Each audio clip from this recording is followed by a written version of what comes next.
பவி, எப்படி இருக்க? நல்லா இருக்கேன். நீ எப்படி இருக்க? நான் ரொம்ப நல்லா இருக்கேன். என்ன இவ்வளவு தூரம்? சரி வா வா வா வா. உட்காரு உட்காரு. அம்மா எங்க? அம்மா அம்மா. என்னடா எப்படி இருக்க? நல்லா இருக்கேன். உன் வீட்டுக்காரர் எப்படி இருக்காரு? நல்லா இருக்காரு. மாமனார் மாமியார்லாம் நல்லா இருக்காங்களா? எல்லாரும் நல்லா இருக்காங்க. என்னம்மா எல்லாத்துக்கும் நல்லா பதில் சொல்ற? பின்ன என்னம்மா, பொண்ணு கல்யாணம் பண்ணி புகுந்த வீட்டுக்கு காமிச்சிட்டா எல்லாத்தையும் மறந்துடுறதா? எப்படி மறப்பேன்? எனக்கு தான் வேலை கொஞ்சம் ஜாஸ்தி. நீ தான் அம்மாவை வந்து அடிக்கடி பார்த்துக்கணும். போம்மா, என்கிட்ட பேசாத. இன்னைக்கு என்ன நாள்? இன்னைக்கு என்ன 19? Oh sorry. Many more happy returns of the day. Thank you. சாரிடா. நீ வீட்டில் இருந்தீன்னா ஒரு மாசத்துக்கு முன்னாடி அம்மா எனக்கு ட்ரெஸ் எடுத்து கொடு, வளையல் வாங்கி கொடு, மணி வாங்கி கொடுன்னு கேட்பேன். மறந்து போச்சுடா கண்ணா. இப்போ மட்டும் நான் வாங்கி கொடுத்துட்டா போச்சு. உனக்கு பால் பாயசம் பண்ண அவ்வளோதானே இல்ல இருப்பேன். இல்ல இல்ல, எனக்கு அதெல்லாம் ஒண்ணும் வேண்டாம். கொஞ்ச நேரம் இங்க இருந்துட்டு சுமையை போய் பார்க்கணும். பாரு, அவளும் அந்த வீட்டுக்கு போனதுக்கு அப்புறம் எனக்கு ஒரு ஃபோன் கூட பண்றதே இல்ல. அதனால அவளையும் போய் பார்க்கணும். அப்படிலாம் இல்லம்மா. சுமித்ரா ஃபோன் பண்ணி விசாரிச்சுட்டு தான் இருக்கா. சுமி, சுமி, இப்பதான்டா உன்னை பத்தி பேசிட்டு இருந்தேன். உனக்கு 100 ஆயுசு. ஆமா 100 வருஷம் வாழ்ந்து என்ன சாதிக்க போறோம்? ஏன்டி இப்படி கோவமா பேசுற? மாப்பிள்ள வரல? நீ மட்டும் தனியா வந்திருக்க? தனியா மட்டும் இல்ல, நிரந்தரமாவும் வந்துட்டேன். சுமி, என்னடி சொல்ற? நான் நிம்மதியா இருக்கணுமா வேண்டாமா? என்னடி இப்படி வளர்ற? ஒரு பொண்ணு புகுந்த வீட்டுல நல்லபடியா வாழன்னு தான் பெத்தவங்க நினைப்பாங்க. அந்த நினைப்பு உனக்கு மட்டும் இருந்தா பார்த்தாது, என் கூட பிறந்தவங்களுக்கும் இருக்கணும். என்ன சொல்ற? உன்னதான் சொல்றேன். உன்னாலதான் எல்லாம் பிரச்சனையும். என்னது சந்திராவாலியா? அவ என்னடி பண்ணா? சந்திராவை ஜெகதீஷ் கல்யாணம் பண்ணிக்கணும்னு ஆசைப்படுறாரு. ஆனா அது நடக்கல. அதனால என்ன பகடக்காய பயன்படுத்த ஆரம்பிச்சிட்டாங்க. சந்திரா ஜெகதீஷ கல்யாணம் பண்ணிக்க சம்மதம் சொல்ற வரைக்கும் நீ இந்த வீட்டுக்கு வர வேண்டாம், உன் வீட்லயே இருந்து என்ன விரட்டி அமிச்சிட்டாங்க. இது என்ன பைத்தியக்காரத்தனமா இருக்கு? அதானே, அண்ணன் தம்பிக்கு 2 பேருமா சேர்ந்து விளையாடுறாங்களா? ஜெகதீஷ் காதலிச்சா அதுக்கு அக்காவும் சம்மதிக்கணுமா? அவர்தான் ஏதோ வளர்றாருன்னா உன் புருஷனும் அதுக்கு சரின்னு தலையாட்டிட்டு இருக்காரு. அவங்க மிரட்டினாங்கன்றதுக்காக நீ பொட்டி தூக்கிட்டு வந்து நிக்கிற பாரு. ஒன்ன சொல்லணும். அவங்க இப்ப என்னடி தப்பா சொல்லிட்டாங்க? ஜெகதீஷ சந்திரா கல்யாணம் பண்ணி தானே சொல்றாங்க. சந்திரா, கொஞ்சம் யோசிச்சு பாருமா. நீ இப்படி கல்யாணமே பண்ணிக்காம இருக்கிறதுனால நமக்கு எவ்வளவு பிரச்சனை பாரு.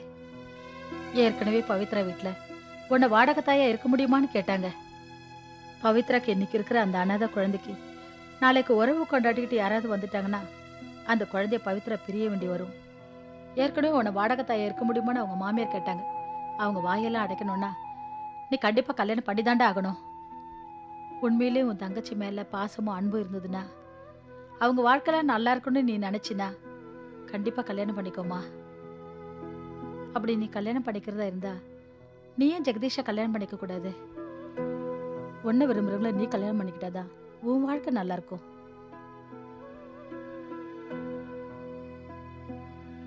நல்லதோ கெட்டதோ நாங்க சொல்லி உனக்கு தெரியணும்னு அவசியம் இல்லம்மா. சுமித்ரா இனிமே நம்ம வீட்டுல இருக்கிறதும் இல்ல புருஷன் வீட்டுல போய் வாழ போறதும் உன் கையில் தாமா இருக்கு.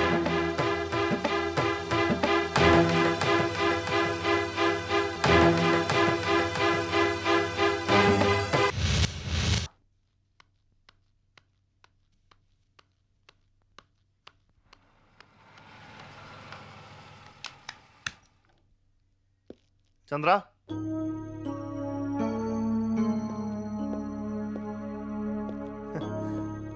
என்ன கேஸ் விஷயமா வக்கீல பார்க்க போறீங்களா?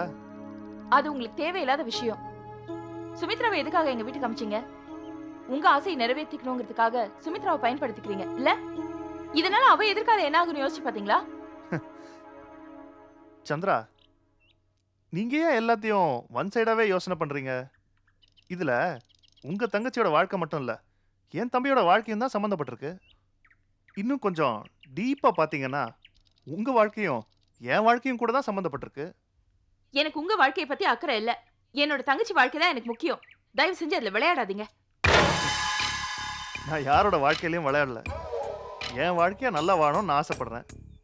அதுக்கு துணையா நீங்க வேணும்னு நினைக்கிறேன். நீங்க தான் என்னை பத்தி தப்பா புரிஞ்சிட்டு இருக்கீங்க. அது தப்புன்னு நான் உங்களுக்கு புரிய வைக்கணும் இல்லையா? அதுக்காக தான் சுமித்ராவை நான் யூஸ் பண்ணிக்கிட்டேன். சந்திரா, நான் நினைச்சதை சாதிக்கணும்னா நான் எந்த ரூட்ல வேணாலும் போவேன். ஆனா நீங்க தான் என் ரூட்ல வரவே மாட்டேங்கிறீங்களே. இத பாருங்க, இன்னைக்கு நான் கோர்ட்ல போய் உங்களுக்கு எதிராக பொய் சாட்சி சொன்னேன்னு வச்சுக்கோங்களேன், நீங்க தான் ஜெயிலுக்கு போக வேண்டியிருக்கும். தெரியும், இதுக்கெல்லாம் நீங்க கேர் பண்ண மாட்டீங்கன்னு எனக்கு நல்லா தெரியும். அதனால தான் நான் இப்படி ஒரு முடிவுக்கு வந்திருக்கேன். என்ன பிளாக்மெயில் பண்றீங்களா? இப்படிலாம் பண்ணா ஒத்துக்கவே நினைக்கிறீங்களா? இத பாருங்க, முடிவா நீங்க என்னதான் சொல்றீங்க? நான் உங்க வாழ்க்கைக்கு வழி சொல்லிட்டு இருக்கேன். நீங்க என்னடான்னா உங்க தங்கச்சி வாழ்க்கைக்கு வழி கேட்டுட்டு இருக்கீங்க.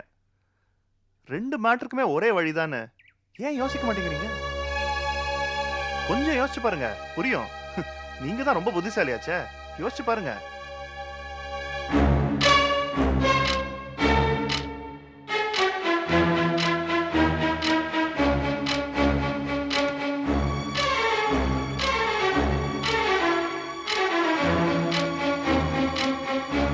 என்னம்மா ஹெல்ப் அது இதுன்னு பெரிய வார்த்தையெல்லாம் சொல்றீங்க? உங்க அப்பா இந்த ஆட்டோவை வாங்கி கொடுத்ததுனால தான் எங்க குடும்பமே ஓடிக்கிட்டு இருக்கு. நான் என்ன செய்யணும்னு மட்டும் சொல்லுங்க. அண்ணா, ஒரு நல்ல விஷயம் நடக்கணும்னா அதுக்கு 4 பேரை கஷ்டப்படுத்தி தான் ஆகணும்னு சொல்லுவாங்க. உம், என் வீட்டுக்காரர் சரியில்லை, அவருக்கு நிறைய கெட்ட பழக்கங்கள் இருக்கு. அவரை எப்படியாவது திருத்தி நல்ல வழிக்கு கொண்டு வரணும். தான் செய்யறது தப்புன்னு அவருக்கு புரிஞ்சா போதும். அதுக்கு நான் உங்ககிட்ட ஒரு ஹெல்ப் கேட்டு வந்திருக்கேன். நான் என்ன செய்யணும்னு சொல்லுங்கம்மா, செய்யறேன். அவருக்கு கல்யாணத்துக்கு முன்னாடி இருந்தே நிறைய பொண்ணுங்களோட பழக்கம் இருக்கு. கல்யாணத்துக்கு அப்புறமும் அவர் அப்படிதான் இருக்காருங்கிறத நான் தெரிஞ்சுக்கிட்டேன்.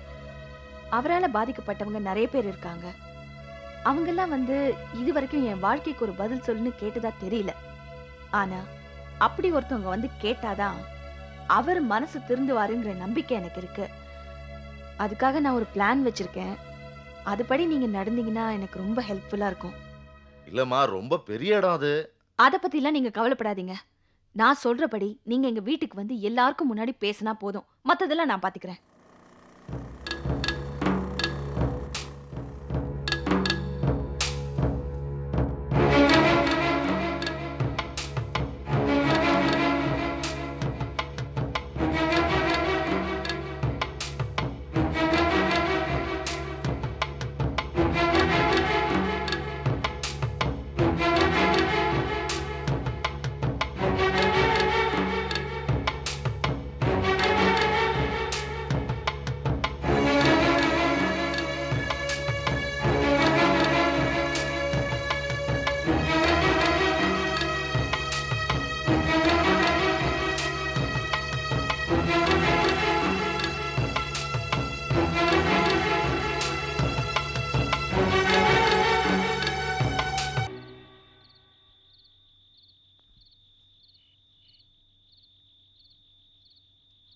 ஏங்க, காலையில எழுந்து ராத்திரி படுக்கிற வரைக்கும் கையில பேப்பர் தானே?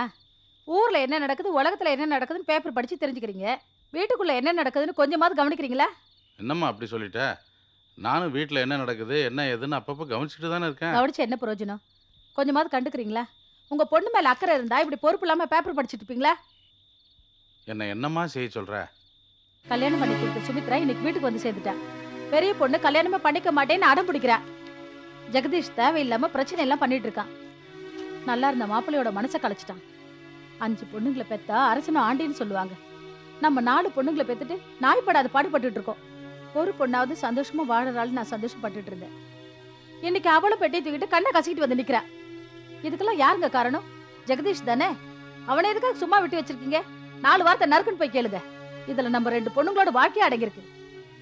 நீ சொல்றதும் வாஸ்தவம் தான்மா. கஷ்டப்பட்டு தான் பொண்ணுக்கு கல்யாணம் பண்ணி கொடுத்தோம். அவள் இப்போ பெட்டியோட வந்து நிற்கிறா. சரி, இப்போ ராத்திரி நேரத்தில் எதுவும் வேண்டாம், காலையில் கேட்கலாம். என்ன எதுன்னு தெரிஞ்சுட்டு போகுது. இப்போ அவசரப்பட்டு எதுவும் செஞ்சிடாத.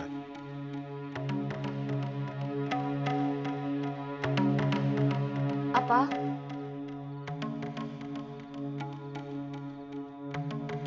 நீங்க ஜெகதீஷ போய் பார்க்க வேண்டாம்ப்பா. அதுல எந்த பிரயோஜனமும் இல்ல. என்னம்மா அப்படி சொல்ற?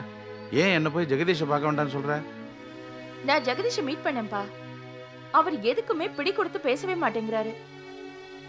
நான் சுமித்ராவை பத்தி பேசினா அவர் வேற எதையோ பத்தி பேசுறாரு. அவர் எதுக்குமே ஒத்து வர மாட்டேங்கிறாரு. அதனாலதான் நீங்க ஒண்ணும் போய் அவரை பார்க்க வேண்டாம். நீ சொல்றதும் கரெக்டு தாம்மா. நானும் அப்படித்தான் நினைச்சிட்டு இருந்தேன். ஏன்னா ஜெகதீஷ் உன்னை கல்யாணம் பண்ணிக்கணும்னு நினைச்சிட்டு இருந்தான் அப்படிங்கிறது எனக்கு தெரிஞ்சுது. அதை பத்தி நானே உங்கள்கிட்ட சொல்லணும்னு நினைச்சிட்டு இருந்தேன். ஆனால் அதுக்குள்ளே என்னடான்னா சுமித்ரா பெட்டியோட வீட்டுக்கு வந்துட்டா. அப்போ தான் அந்த கிரிமினல் மைண்ட் என்னன்னு புரிஞ்சுது. அப்படிப்பட்டவனுக்கு உன்னை கல்யாணம் பண்ணி கொடுக்க நான் விரும்பலை. நான் உன் பக்கம்தான். இதை பாருங்க, இது என்ன நான் உன் பக்கம் என் பக்கம்னு சொல்லிட்டு? அப்படின்னா இந்த பிரச்சனைக்கு யார் தான் முடிவு எடுக்கிறது? பூனைக்கு யார் மணி கட்டுறது? ரோட்ல போறவனா? நாம தானே கட்டி ஆகணும். அப்பாவும் பொண்ணு என்ன பண்ணுங்களோ ஏது பண்ணுங்களோ எனக்கு தெரியாது. இன்னைக்கே சுமித்ரா அவங்க வீட்டுக்கு போயாகணும். அவ்வளவுதான், முடிவெடுங்க.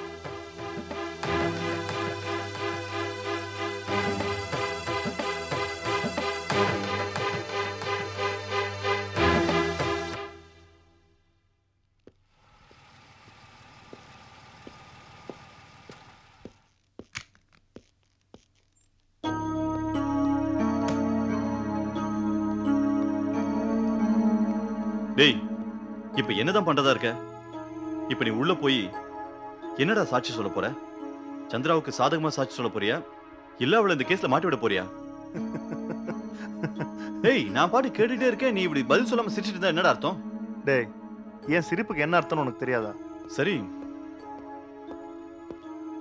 சந்திராவுக்கும் உனக்கும் கல்யாணம் நடக்கணும், நம்ம பிளான் சக்சஸ் ஆகணும். அதுக்காக தான் நான் சுமித்ராவே அவங்க வீட்டுக்கு அனுப்பிச்சு வச்சேன். ஆனா ஒண்ணு மட்டும் ஞாபகத்துல வச்சுக்கோ, நான் சுமித்ரா கூட சேர்றனோ இல்லையோ, நீ ஏடா கூடமா ஏதாவது செஞ்சு சந்திராவை இந்த கேஸ்ல மாட்டி விட்டேன்னு வச்சுக்க, இந்த ஜென்மம் இல்ல எத்தனை ஜென்மம் எடுத்தாலும் உனக்கும் சந்திராவுக்கும் சத்தியமா கல்யாணம் நடக்காது. அதை மட்டும் மனசுல வச்சுக்கோ. இப்ப நீ உள்ள போ.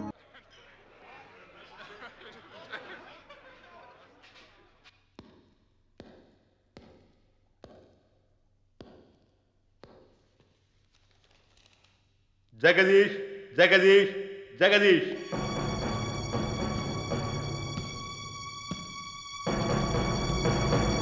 S, proceed.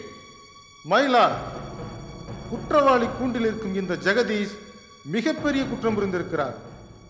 வேறு ஒருவருடைய பல்பு கம்பெனி லேபிளை திருடி இவர் வேலை பார்க்கும் கம்பெனியின் பல்புகளில் ஒட்டி அதை விற்பனையும் செய்திருக்கிறார். அப்படி விற்பனையில் இருக்கும்போதே போலீசாரால் கைது செய்யப்பட்டிருக்கிறார். எஸ்எஸ் கம்பெனியின் முத்திரை பதித்த ஆயிரக்கணக்கான லேபிள்களை இவரிடமிருந்து போலீசார் கைப்பற்றி உள்ளனர். கணம் போட்டார் அவர்களை. இது மிகப்பெரிய மோசடியாகும். இதே போன்று பல பெரிய கம்பெனிகளின் லேபிள்களை திருடியோ அல்லது அச்சடித்தோ இது போன்ற போலி கம்பெனிகள் தங்களுக்கு சாதகமாக பயன்படுத்தினால் அதனால் மிகப்பெரிய பாதிப்பும் விளைவுகளும் ஏற்பட்டுவிடும். எனவே இதை கருத்தில் கொண்டும் இப்படிப்பட்டவர்களை தண்டிக்காமல் விட்டால் இவர்கள் மேலும் மேலும் பல குற்றங்களை செய்வதற்கு வழிவகை செய்துவிடும் என்பதை கவனத்தில் கொண்டும் இவருக்கு தக்க தண்டனை வழங்கி தீர்ப்பளிக்குமாறு கணம் நீதிபதி அவர்களை மிகவும் தாழ்மையுடன் கேட்டுக்கொள்கிறேன். நீங்கள் ஏதாவது கூற விரும்பினால் கூறலாம். அப்படி என்றால் இந்த குற்றச்சாட்டை நீங்கள் ஒப்புக்கொள்வீர்களா? இந்த தப்பை நான் தெரியாம பண்ணிட்டேன். அதுக்காக நீங்க என்ன தண்டனை கொடுத்தாலும் அதை நான் ஏத்துக்கிறேன், your honour.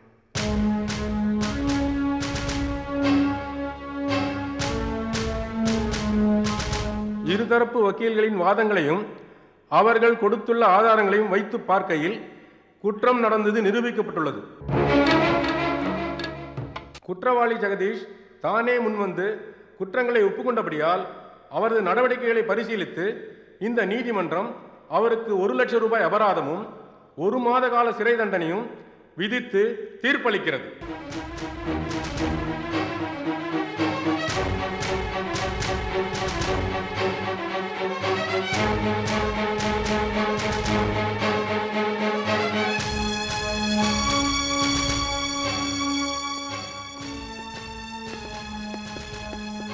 Excuse me sir, நான் அவர்கிட்ட கொஞ்சம் பேசணும். சார், ஒரு நிமிஷம். சீக்கிரம் பேசுவாங்க. டேய் பிரதீப், என்னை பத்தி நீ கவலைப்படாதடா. நான் மேனேஜ் பண்ணிக்கிறேன். சந்திரா இந்த நேரம் பார்த்து உங்ககிட்ட வந்து கெஞ்சுவாடா. சுமித்ராவை மறுபடியும் ஏத்துக்கங்க, சுமித்ரா கூட குடும்பம் நடத்துங்கன்னு சொல்லுவா. இதுக்கெல்லாம் நீ சம்மதிக்காதடா. நான் இந்த தண்டனையை ஏத்துக்கிட்டு ஜெயிலுக்கு போறதுக்கு காரணமே சந்திரா தான். நம்ம திட்டம் கண்டிப்பா நிறைவேறணும்டா. இல்லைன்னா ராணி அம்மாக்கு பதில் சொல்ல வேண்டியிருக்கும். நம்ம பிளான் சக்சஸ் ஆகுது உன் கையில தான்டா இருக்கு. நீ கவலைப்படாத ஜெகதீஷ், நான் இருக்கேன்டா. டைம் ஆச்சு, சீக்கிரம் வாங்க. இனிமே உனக்கு பதிலா எல்லாத்தையும் நான் பாத்துக்கிறேன். வரேன்டா.